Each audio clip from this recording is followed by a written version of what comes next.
L'attention des riverains de la capitale et de ses environs s'est focalisée sur les affaires de mutinerie qui se tramaient du côté de la Bani d'Ivat ce jour. Les rumeurs se sont également multipliées à Antananarivo. Ce matin vers 9h moins quart, une annonce télévisée et radiophonique fut envoyée en boucle à l'attention des écoles implantées aux environs de la Bani pour qu'elles libèrent leurs écoliers. Idem pour les familles habitant le quartier de la cité Bani Ivat. Jusqu'à maintenant, le calme régnait à cet endroit. Aucun coup de feu n'a retenti. Vers 10h20, le chef de l'état-major de l'armée malagasy est arrivé sur le lieu, le général Gjerdzon André. Il a essayé de négocier avec les mutins durant 2 heures d'horloge et il n'est sorti du camp de Bani Ivat que vers 12h30. De leur côté, quelques partisans des trois mouvements se sont attroupés aux alentours de ce camp militaire à Ivat en essayant d'ériger des barrages empêchant la circulation des automobilistes. De ce fait, les forces de l'ordre ont dû les disperser à coups de gaz lacrymogène vers 14h30 de l'après-midi. De retour à son bureau vers 16h, le général Gjerdzon André a mis une déclaration exhortant la population et les militaires à garder son calme. On a fait un appel à l'apaisement au peuple et à nos frères d'armes et que l'effusion de sang n'est pas la solution adéquate à ce problème. Donc, on a appelé le côté qui a monté le coup pour qu'on ne se tire pas dessus et pour qu'on règle ça entre nous à travers le dialogue et le pourparler. Selon les dires du général Gjerdzon André, les forces de l'ordre n'ont pas l'intention de mener un assaut militaire à l'encontre des mutins d'Ivat. Les pourparlers entre les forces légales et ces militaires mutins seraient ainsi sur la bonne voie.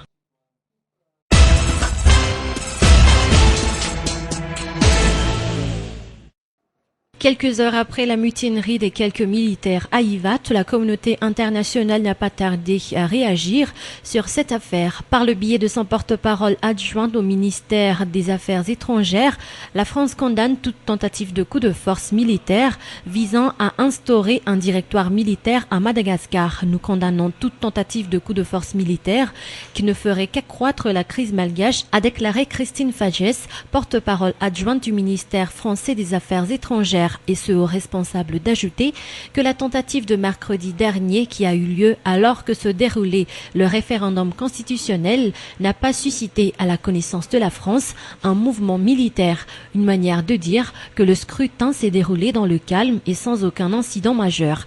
Par le biais de ce communiqué, le gouvernement français avance qu'il appartient aux Malgaches de résoudre cette mutinerie dans le respect des droits de l'homme.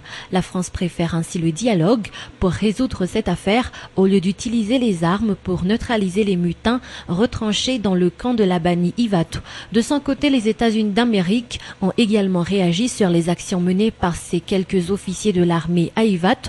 Nous sommes au courant qu'un groupe d'officiers militaires ont publié un communiqué prétendant perpétrer un coup d'État à Madagascar durant le référendum constitutionnel, souligne le communiqué.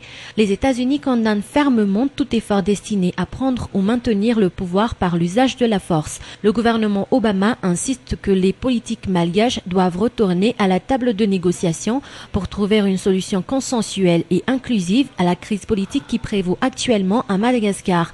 Ainsi, le communiqué de l'ambassade américaine lance un appel au gouvernement malgache actuel de résoudre ce problème au mieux dans le respect des droits de l'homme. L'ambassade américaine invite ses concitoyens à être vigilants tout en évitant le rassemblement sur les lieux publics.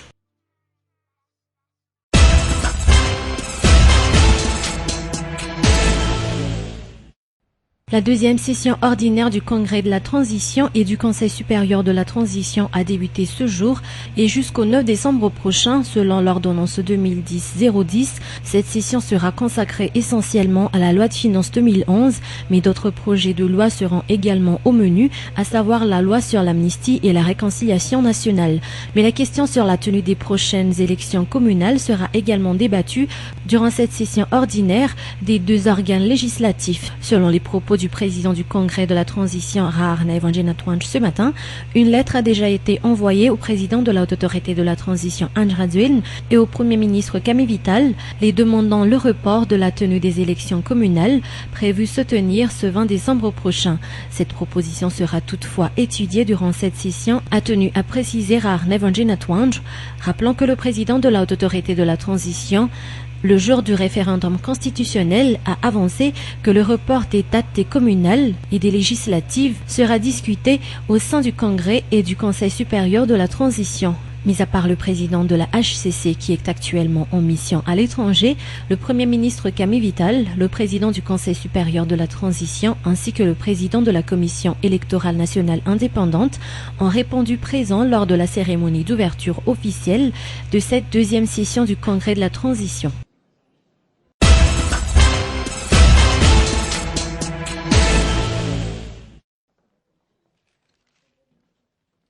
L'équipe malgache de taekwondo qui représentera la grande île au championnat d'Afrique qui se déroulera à Tripoli ou Libye fut reçue par le président Ange Radzuiln à son bureau cet après-midi.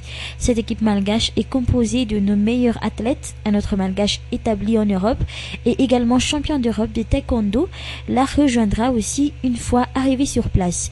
Suite à leur demande, le président Ange Radzuiln a offert à cette équipe dirigée par le président de la Fédération malgache de taekwondo, Ruth Andjemanjat, une somme de 20 millions d'ariars. Puis ce fut au tour de l'équipe malgache de volley, représentée par le COSFA, d'être reçue par le chef d'État malgache. Cette équipe des forces armées essaiera de décrocher le titre de champion de l'océan Indien en volleyball, une compétition qui se déroulera à l'île Maurice.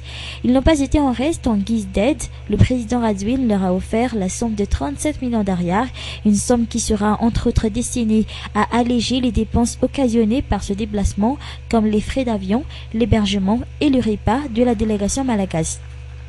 Par ailleurs, ce fut une occasion pour le numéro 1 malgache de déclarer que le monde du sport en Antananarivo ne sera pas en reste en ce qui concerne les grands projets avancés par l'État pour le sport malgache. 2 terrains synthétiques seront construits dans la capitale.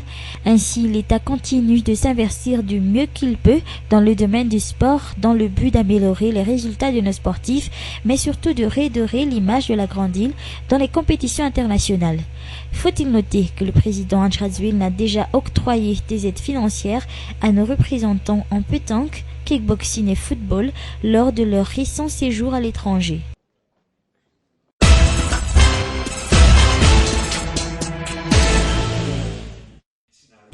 La savonnerie tropicale fleurant de l'industrie malagasy continue de dénoncer l'environnement malsain dans lequel les opérateurs malagasy évoluent depuis des années. Victime de la concurrence déloyale qui prend de l'ampleur sur le marché local à cause notamment de l'arrivée des produits qui sont pour la plupart contrefaits et qui envahissent le marché intérieur, la savonnerie tropicale ne peut que déplorer sa situation économique actuelle, mais surtout le manque ou encore l'insuffisance de prise de mesures adéquates venant de l'État pour protéger au mieux les intérêts des industriels malagasy. Depuis 2002, ces sociétés productrices de savon voient d'année en année sa production et sa capacité de production diminuer de plus de 50%, justement à cause de cette concurrence déloyale qu'elle subit. En cette journée dédiée à l'industrie africaine, la savonnerie tropicale qui se dit être une industrie citoyenne, une industrie qui paie régulièrement ses impôts et taxes et qui crée des emplois pour ses concitoyens, lance un appel aux autorités compétentes pour prendre des mesures strictes pour que les industries malagasy peuvent enfin s'épanouir dans un environnement d'affaires beaucoup plus sain et que la concurrence déloyale n'affaiblisse plus les opérateurs malagasy.